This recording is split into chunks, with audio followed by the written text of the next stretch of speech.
प्रिय विद्यार्थियों, हमारा सेकंड पेपर में टॉपिक चला हुआ फर्स्ट यूनिट में लिटिल एंड ग्रेट ट्रेडिशंस। तो यह लघु और दीर्घ परंपराएं, लघु और दीर्घ परंपराओं का पार्ट 1 कल वाले वीडियो में देखा था। उससे आगे आज देखते हैं लघु और वृद्ध परंपराओं के बीच अंतःक्रिया, यानी लिटिल एंड ग्रेट ट्रेडिशंस का मीनिंग, डेफिनेशंस और उन दोनों के बीच में डिफरेंस स्पष्ट करने के बाद नेक्स्ट जो हम डिस्कस करेंगे आज वो है interaction between little and great traditions. लघु और दीर्घ परंपराओं के बीच अंतःक्रिया। मिल्टन सिंगर और मैकिम मैरियट ने दीर्घ और लघु परंपरा दोनों ही अवधारणाओं का प्रयोग भारतीय गांवों के अध्ययन के दौरान किया है। जब मिल्टन सिंगर और मैकिम मैरियट ने इंडियन विलेजेस की स्टडी की तो उसमें उन्होंने दीर्घ और लघु परंपरा अवधारणाओं का प्रयोग किया है और दोनों ही विद्वानों ने लघु और दीर्घ परंपराओं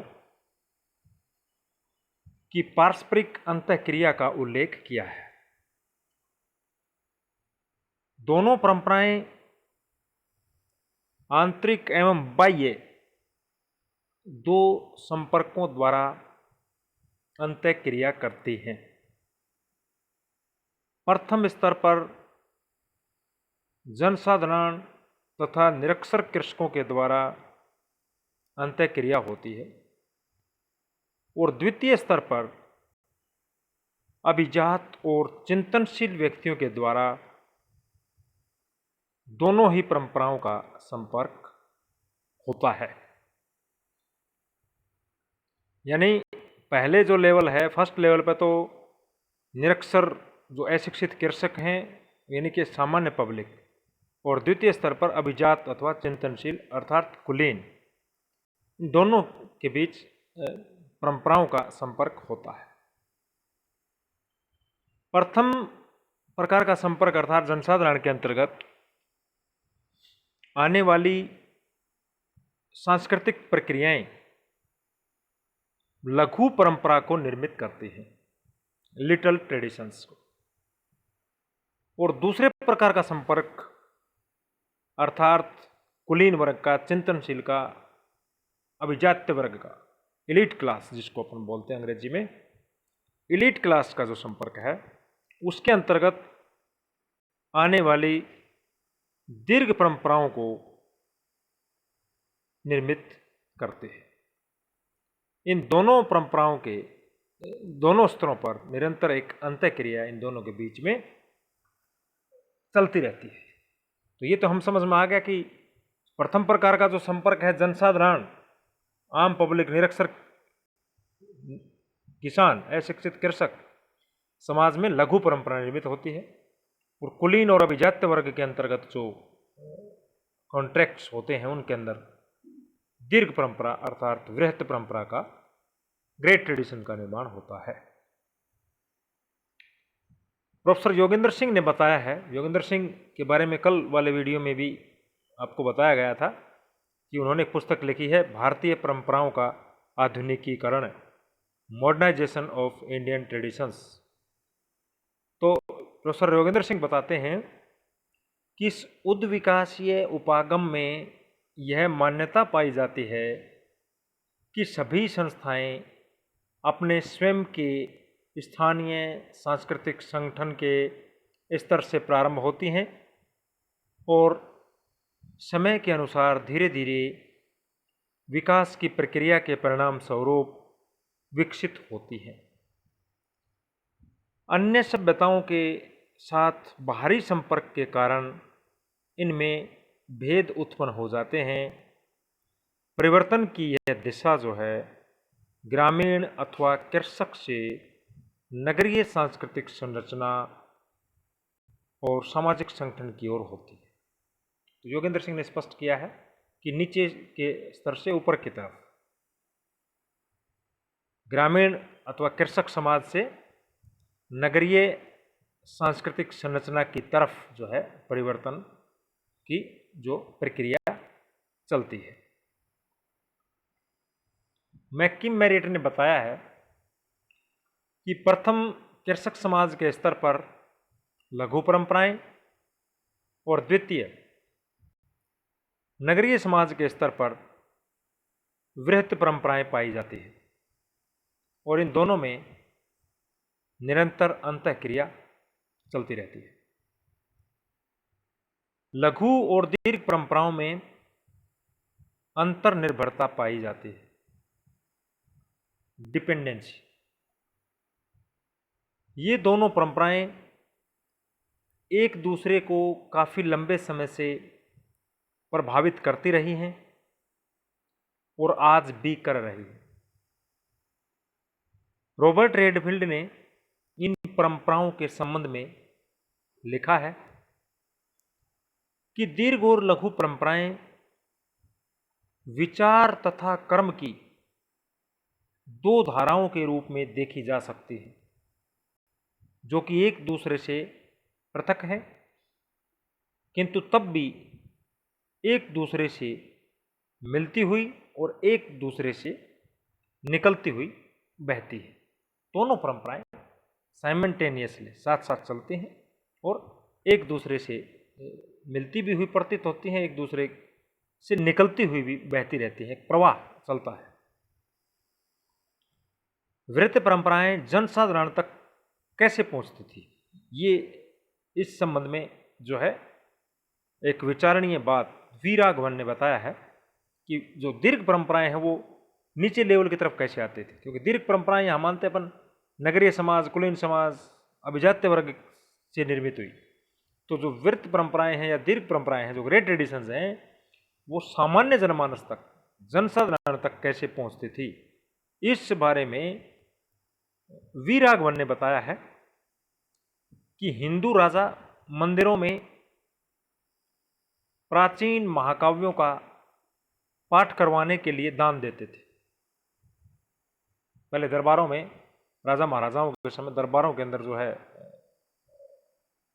इस किस्म के आयोजन होते थे।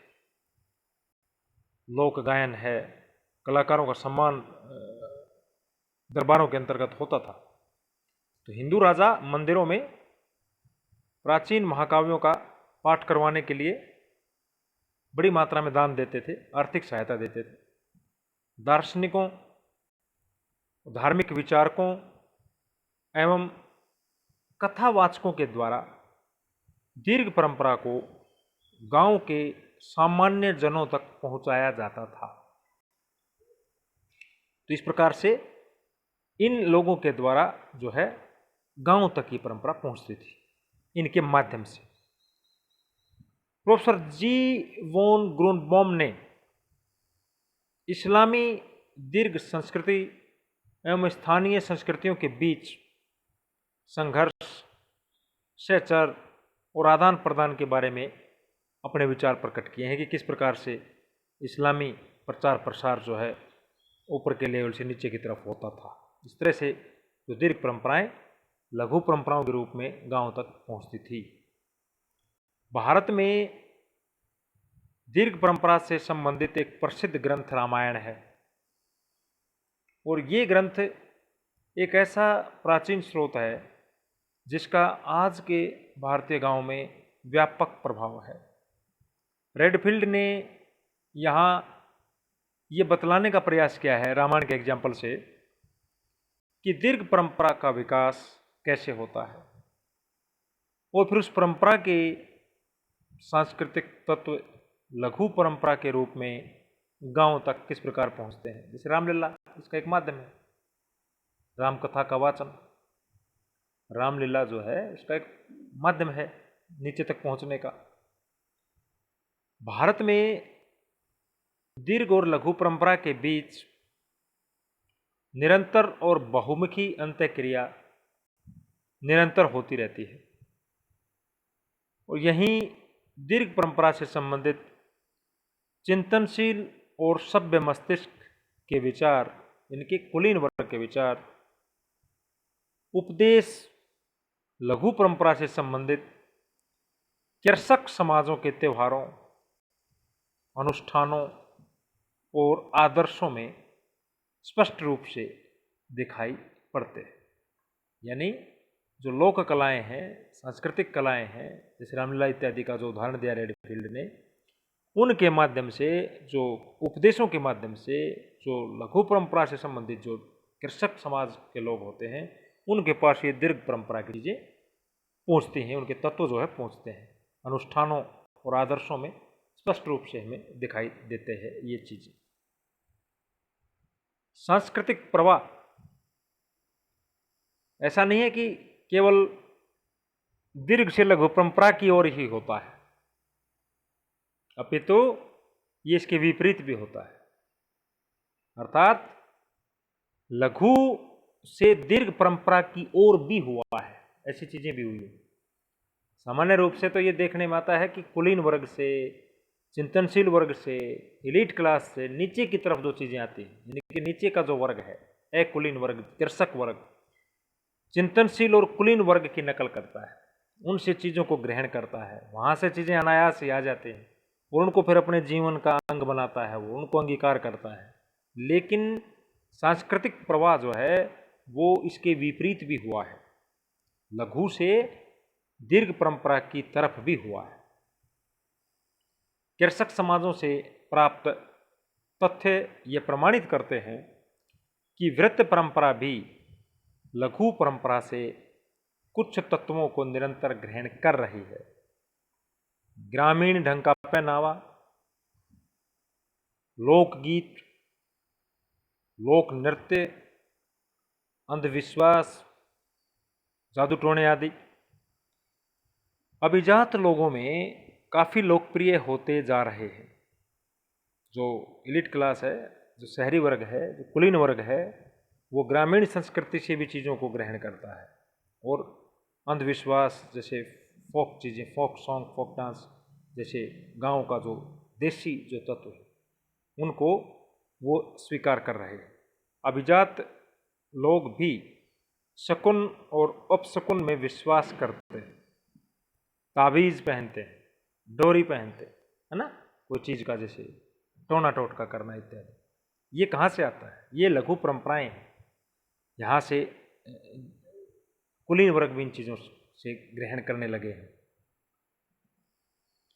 यद्यपि लघु और दीर्घ परंपराओं में निरंतर आदान प्रदान होता रहता है,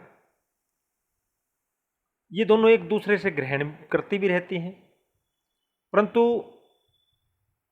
फिर भी इनमें से प्रत्येक परंपरा की अपनी एक निजी सृजनात्मक शक्ति होती है।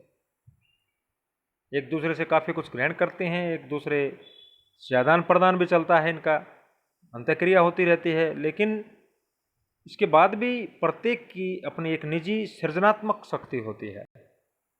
ये दोनों पहले तो अपनी सृजनात्मक शक्ति के कारण विकसित होती हैं और फिर इन पर बाह्य सभ्यताओं की परंपराओं का प्रभाव पड़ता है। रेडफील्ड द्वारा प्रस्तावित विश्लेषण के ढांचे का प्रयोग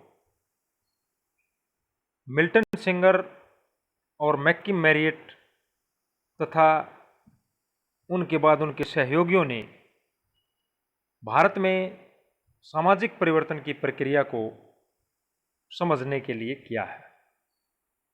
अर्थात रॉबर्ट रेडफील्ड ने जो लिटिल ट्रेडिशन और ग्रेट ट्रेडिशन की अवधारणा दी थी, उस एनालिसिस के ढांचे का जो प्रयोग है, रेडफील्ड द्वारा जो प्रस्तावना दी गई थी, उसका प्रयोग मिल्टन सिंगर ने और मैक्किम मैरियट ने और उनके सहयोगियों ने, अन्य विद्वानों ने विशेष रूप से भारत में सामाजिक परिवर्तन की प्रक्रिया को समझने के लिए किया है।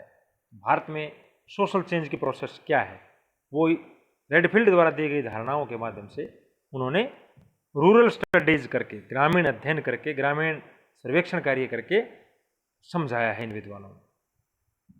Thank you.